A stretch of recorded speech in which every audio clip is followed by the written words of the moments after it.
과거의 이런 순명의 덕이 오늘날에도 유효한가?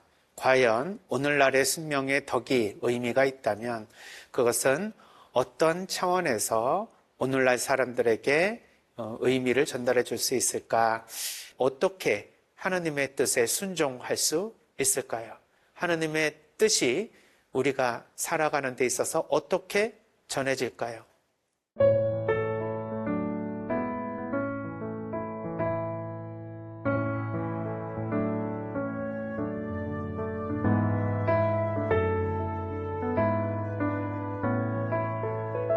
천리 예수님, 형제 자매님들 안녕하십니까? 오늘은 순명은 마음을 내어 섬기는 것이라는 주제를 가지고 묵상을 해보도록 하겠습니다. 현대에는 자기 PR의 시대다, 즉 자기 홍보를 하는 시대다라고 말들을 많이 합니다. 특별히 오늘날은 자아 실현이 무척 중요하고 자기의 인생을 자기가 스스로 개척하고 자기 삶을 실현하는 것이 굉장히 중요한 삶의 도구로 인식되고 있습니다.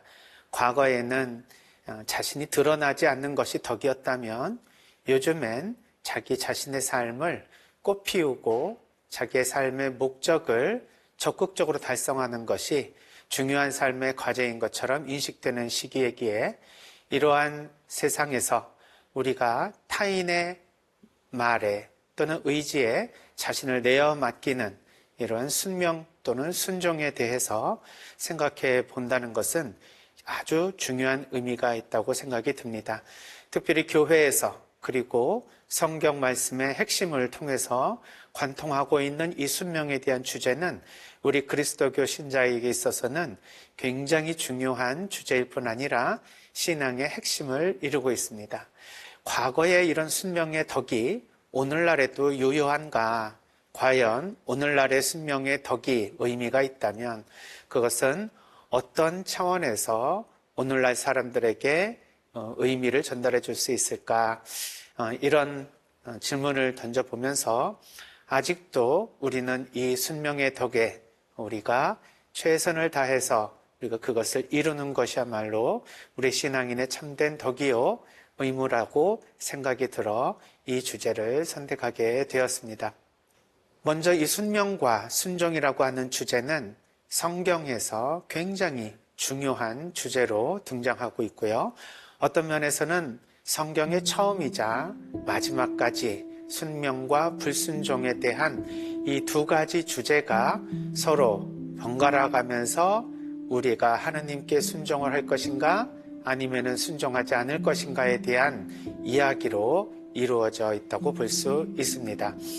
이러한 순종과 순명에 대한 묵상을 하는 데 있어서 가장 많이 우리가 복음에서 찾아볼 수 있는 그리고 성경 말씀에서 찾아볼 수 있는 대목은 성가정 축일의 독서와 복음에서 우리가 찾아볼 수가 있습니다.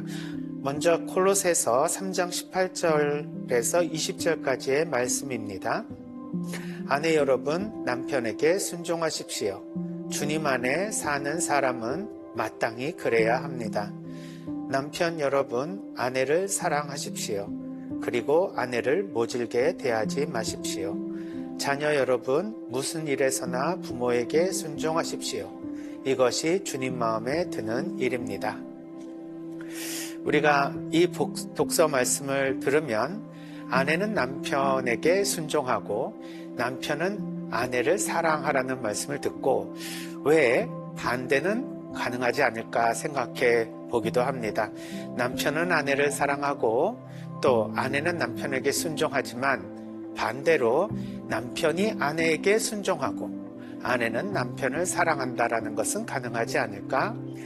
물론 이 바오로 사도의 이런 말씀들이 그 당시 사회적인 문화적인 배경 안에서 이루어졌기 때문에 남성 중심적인 사회에서는 아무래도 가장인 남성의 그런 권위를 인정해주는 그런 모습으로서 아내가 남편에게 순종하는 것이 가정의 평화를 이루는 길이고 남편은 아내를 사랑하고 또 모질게 대하지 않으며 자식들을 따뜻히 돌보라고 하는 말씀이 충분히 이해는 갑니다.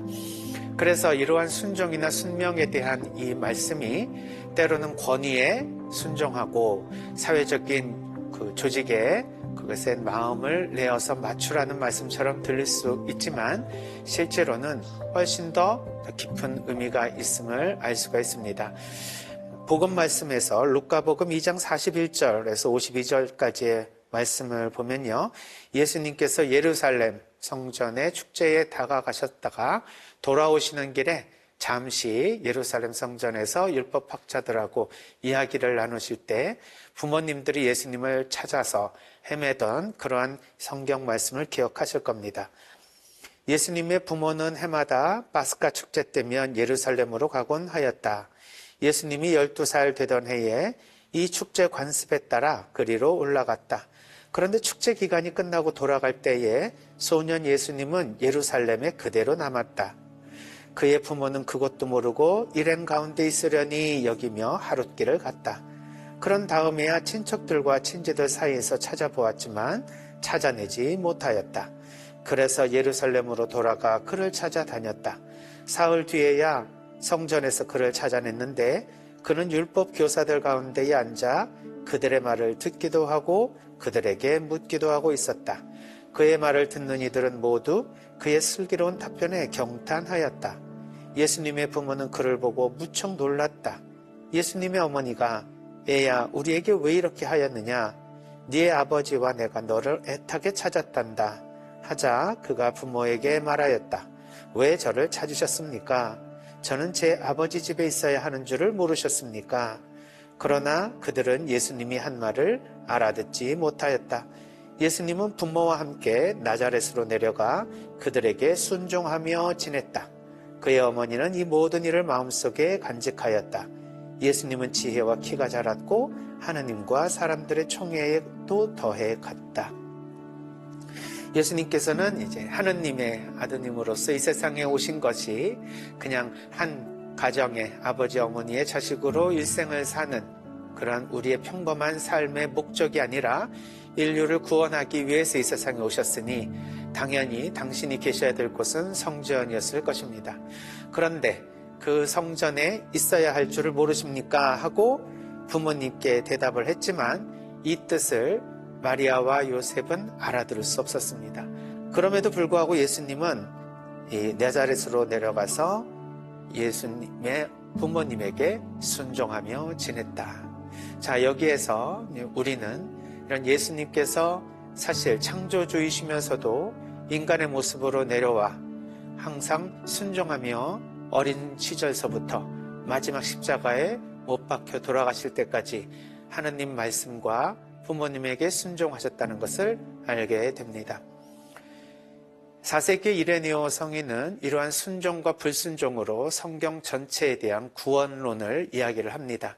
즉 창세기에 아담과 하와가 불순명을 통해서 이 세상의 죄를 두려옵니다. 하나님의 말씀에 순종하고 살았다면 우리에게 있어서는 원죄도 그리고 구원을 잃어버리는 상태도 오지 않았을 겁니다. 그런데 교만으로 인해서 불순종을 저지르고 나니 이 세상에 죄가 오고 죽음이 왔습니다. 그러나 하느님의 사랑은 여기에서 멈추지 않고 제2의 아담, 제2의 하와를 세상에 탄생시키십니다. 그것은 바로 예수님과 성모님이라고 이야기를 합니다. 제2의 하와인 성모님의 순명으로 이 세상에 다시 생명이 들어왔고 제2의 아담인 예수님으로 이 세상에 구원이 이루어졌다라는 것이죠. 이렇게 제1아담과 하와, 제2아담과 하와를 대조시키면서 불순종으로 죄와 죽음이 왔지만 순종으로 우리에게 구원과 그리고 생명이 이루어졌다라는 것이 성경 말씀의 핵심이라고 이야기를 합니다. 이때 예수님과 성모님은 아담과 에와에 비교되면서 순종을 하신 그러한 성경의 가장 중요한 예표로 우리가 기억하게 됩니다. 예수님의 순종은 어떤 순종이었을까요?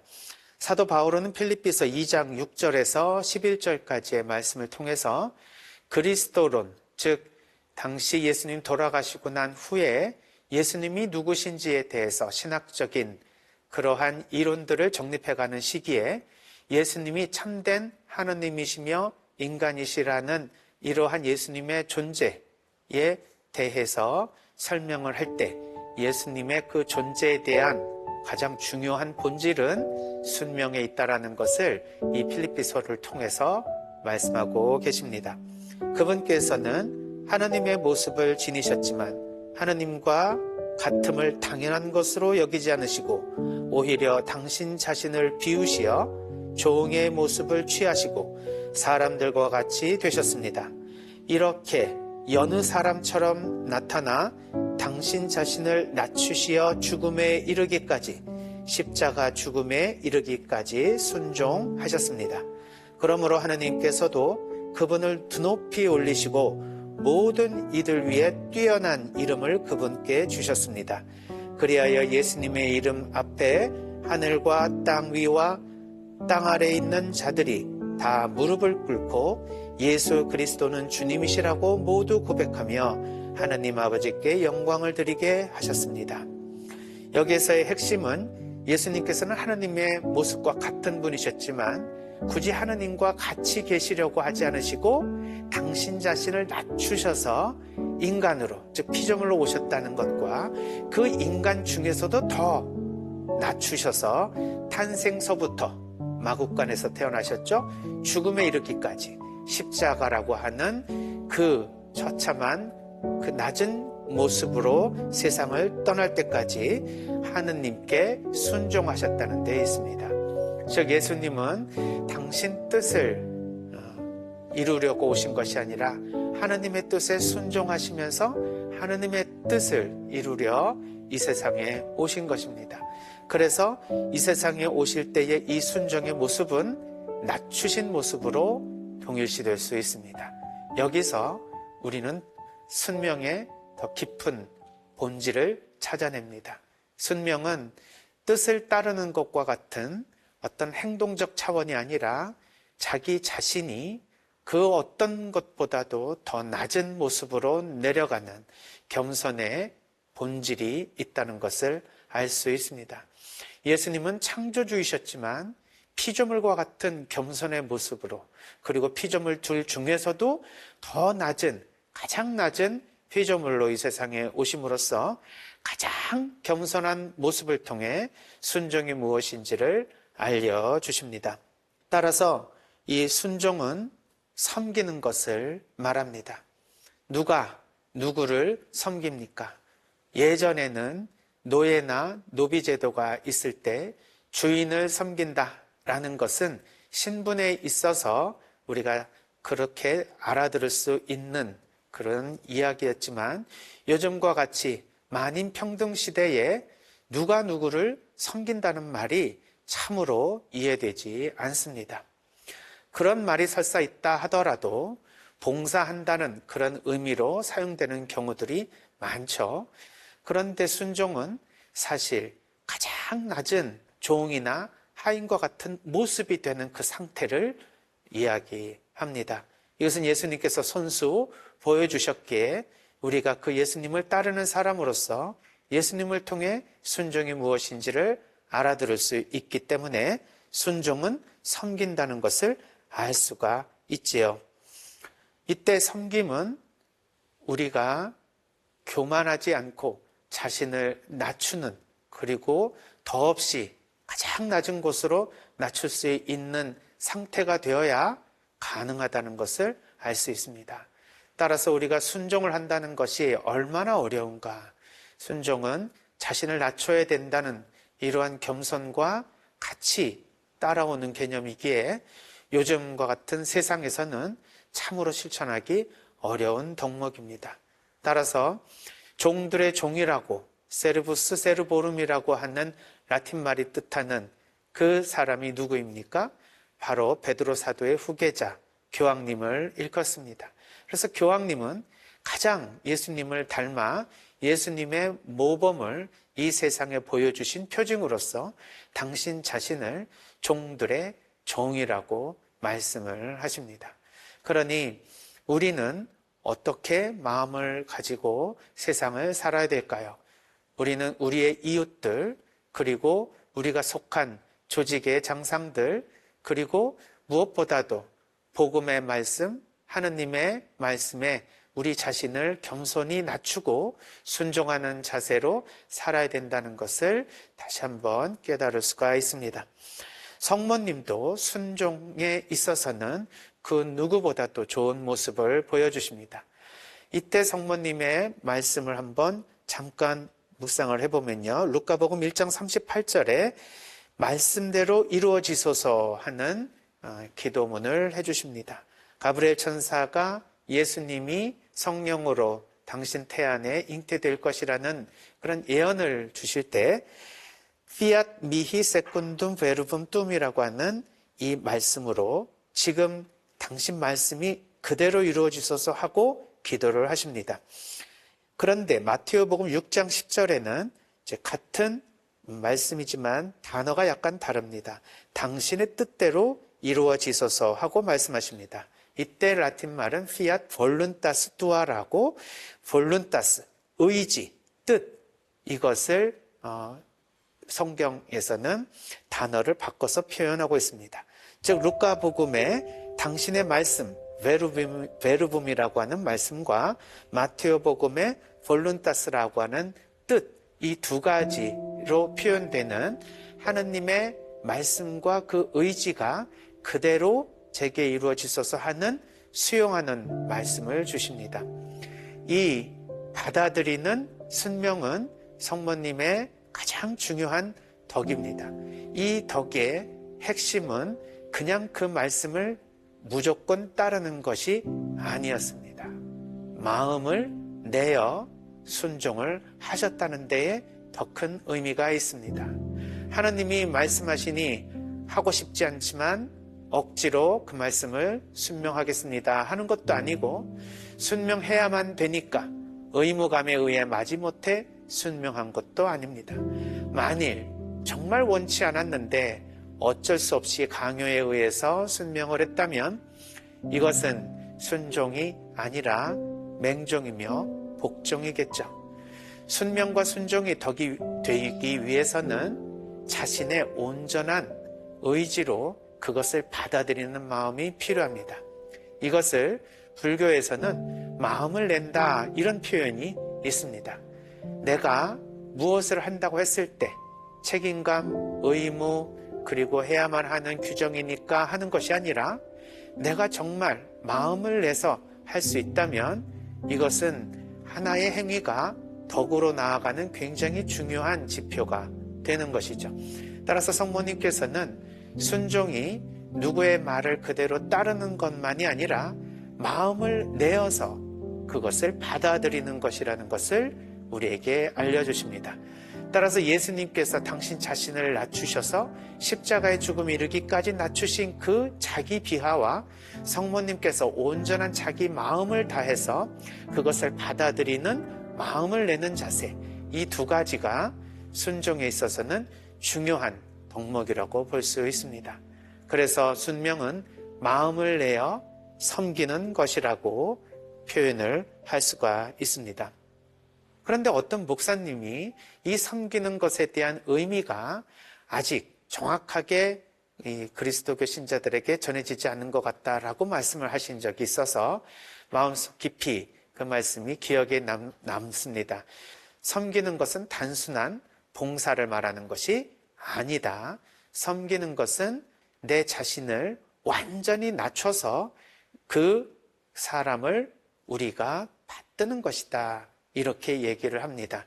그러면서 예를 들어주시는 것이 예전에는 만약에 이제 종이 있다고 해봅시다. 이 종을 우리가 섬긴다 했을 때 우리가 돈을 주고 면천을 시켜주거나 아니면은 자유를 주게 해줄 수도 있습니다. 이것은 우리가 하느님의 뜻을 섬기고 또 그러한 그 보잘것없는 사람을 내가 그 사람을 위해서 무엇인가 봉사를 했다 또는 좋은 일을 했다 이렇게 말할 수가 있겠죠.